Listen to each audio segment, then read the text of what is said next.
Gojira 1962 here, and after months of waiting, the teaser trailer for the second Five Nights at Freddy's film is finally out. This teaser was shown off during Universal's presentation at CinemaCon, and to be honest, this is the one thing I was looking forward to at CinemaCon.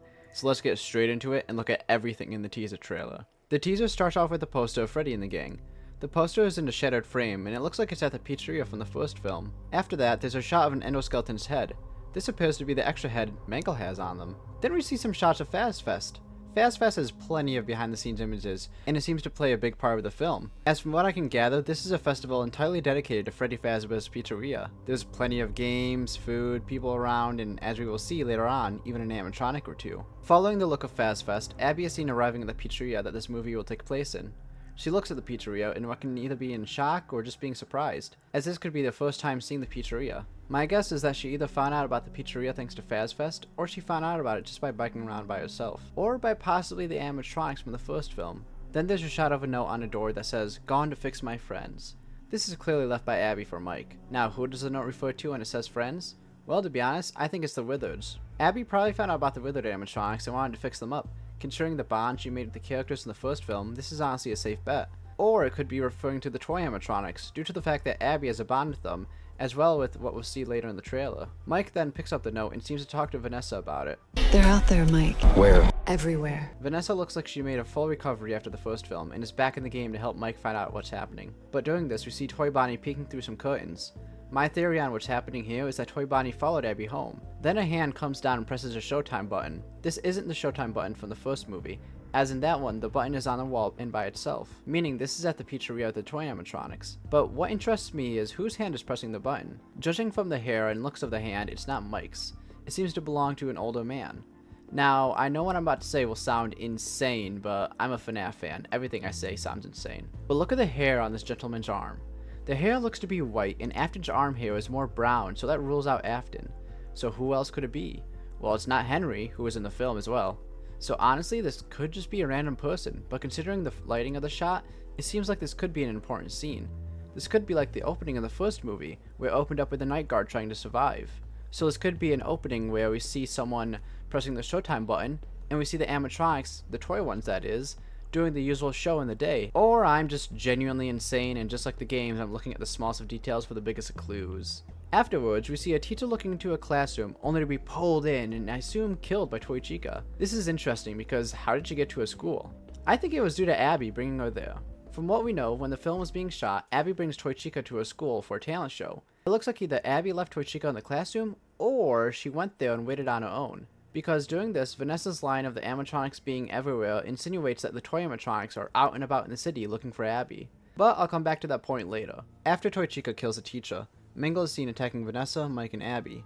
Mangle easily breaks through the glass window, and this just looks amazing, honestly. I still can't get over how good the special effects are, and the visual of Mangle breaking through a window, although short, just looks great. Can't wait to see how the toy animatronics all look together. Following Mangle's attacks, Toy Freddy is seen opening a garage door, and Toy Bonnie is wielding a knife while a couple cowers in fear. It seems like the toy animatronics are searching for Abby's house, and during this, they will enter random people's houses, and they'll be killing the people that live in those houses, of course. Either it be a garage door or a window, they aren't holding back, and they will get into anyone's homes. Just one little thing to note, and that's the couple cowering in fear. They could be looking at Mangle and not Toy Bonnie, as from the point of view of the camera and where they're looking, they could easily be looking at the ceiling where Mangle dangles. But again, I can be going crazy, and it's just that the animatronics are pretty tall, and Toy Bonnie is simply towering over them. Then we get a quick shot of Afton. We see Afton standing menacingly down a hallway as doors open and close. This looks to be a flashback scene as teased in a promotional photo, in which Afton is seen in his house with Vanessa. Afton has a stern facial expression, with his hand curled up into a fist, while Vanessa is scared about her current situation. Vanessa already feared her father to a great degree in the first film, so this could be a flashback to when Afton would threaten her, or even possibly beat her. We're not sure. Speaking of Vanessa, we see her with a gun very briefly. This isn't a surprise considering she's a police officer,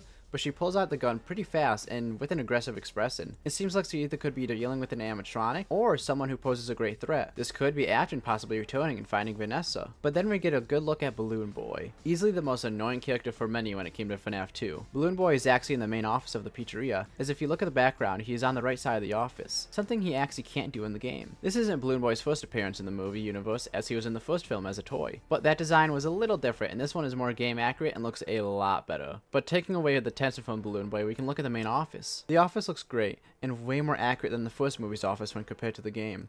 You can see the open hallway, the TVs in the corner, the vent which is interestingly closed, the wall patterns, and of course the kids' drawings. Then, the most exciting shot of the trailer is shown. I always come back.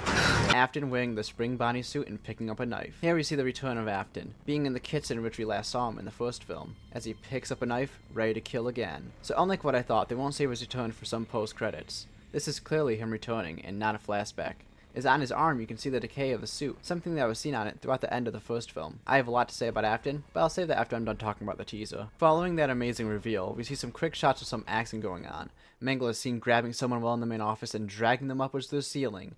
This person is holding a camera, so it seems like they were either ghost hunting or just looking around the pizzeria late at night to see what was in it. Or maybe they were burglars or a TV crew. The reason I say crew is because we see another person later in the trailer who may have gone with them to the pizzeria. Then another Mangle attack, but this one shows them crashing through a car's windshield, which is followed by a shot of Mike holding Abby, while Vanessa is behind them both. This easily could be an animatronic that they're facing off against, but considering how scared they are, especially Vanessa, this could be Afton making his grand return and finding them again. Right before the title drops though, we see a girl looking up and screaming. If I had to guess, she came to the pizzeria with the person who I brought up earlier who had the camera and was taken up by Mangle. And considering how she is looking up, this could be Mangle getting another kill. Honestly, this should have been titled the Mangle trailer, considering how much chaos Mangle is doing, but I don't mind it. Mangle is really cool and it's great to see them get a lot more action. Finally, we end the trailer with Toy Freddy walking through Fazfest. Although everyone around him is happy, he looks pretty pissed. Almost as if he is looking for someone. Abby, perhaps? This trailer is amazing and I can't wait to see the final film. But let's talk a little more in depth about a few things I talked about earlier that need some more explanation. Vanessa brought up how the animatronics are looking out for Abby. We see this in the trailer as the toy animatronics are out and about, going into people's homes and even Mangle finding them. Toy Freddy is looking around Fazfest. Toy Bonnie is looking through the neighborhood. Mangle is on the streets, and Toy Chica is taking advantage of Abby's arrogance. Now I'm sure that they will all get to her house, but this still proves how they are trying to find her and possibly kidnap her. Now why are they trying to find her? Well, that brings me to Afton. We see how Afton grabbed a knife and it seems like he will either be the main villain or come back in the finale of the film, because the thing I'm curious about is who will be the villain of the film. From what I can tell, it seems like the toy animatronics will be aggressive to whoever comes in the pizzeria, or at the very least, adults. But why would they be aggressive to Abby? After all, she even brings Toy Chica to school. Well, that I don't know, but it could be possibly that the toy animatronics are deceiving Abby. If rumors are true, the toy animatronics can talk in this film, so I assume they will lie to Abby and follow her home, as to either kill her or use her for their own reasoning, like possibly bringing Abby to Afton, or more likely another reason that we just don't know yet. Now one thing that we don't see in the teaser, but has been seen behind the scenes photos, is the withered animatronics. This is interesting, as the withered animatronics are a huge part of the second game's charm, and are so iconic within the games themselves. Now yes, they will appear in the film, and I'm sure they will appear in the full trailer, as this was only a teaser, but the fact that they didn't appear and no one is really talking about it showcases how good the teaser is. Even without the most popular characters from the second game, this trailer still keeps us all hyped and excited. I believe Afton is going to destroy the animatronics from the first movie, after he awakens in the kitchen like we saw earlier. And eventually afterwards, Abby will find them in a destroyed manor, because as teased in the ending of the first film, that Abby and Mike will go back to the pizzeria to see the animatronics. This will lead to her and Mike possibly going on to the new location for possible parts or to seek help. It's hard to tell how the withered animatronics will play into the film, or how they will appear. But that's my theory for right now, with what little things I have to work off of. This movie is looking great, and considering how this movie will have more Afton scenes, horror and action elements, and of course the amazing special effects. The Jim Henson Company has outdone themselves with the animatronic suits, and Mangle's puppet. As a huge fan of this series, I can't believe we are getting suits this accurate to the games, and they still look so unique to themselves. I can't wait for this film, and just like the first game and movie, I'll be there when it comes out. Make sure to stick around on my channel, as I definitely make more content for the second film, and of course more content based on the games. With all that being said, don't forget to like and subscribe. Gojo1962, signing off.